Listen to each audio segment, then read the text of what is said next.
Hey, what's up? This is Ricardo, and in this video I'll show you how to remove the display hinges on a Dell XPS 12-9Q34. If you're looking for parts for this laptop, go to our website and use this coupon for a 5% off discount.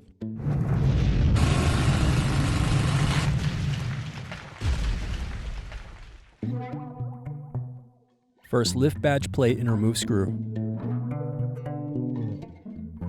Then unscrew and remove bottom base.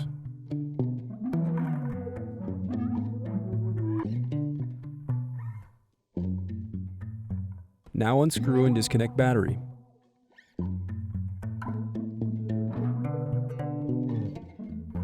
Then disconnect cables.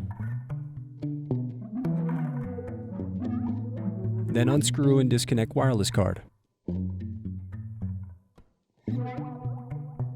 Then unscrew and remove display assembly.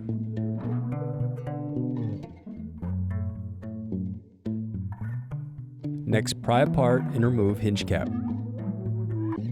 Then pry apart and remove middle hinge cover.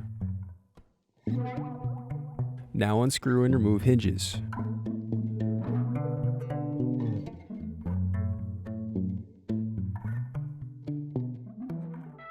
Thanks for watching. Don't forget to like and subscribe if you enjoyed this video. And if you need more, check out this playlist to watch other tutorials for your laptop. You can also click here to find parts for your laptop at partspeople.com.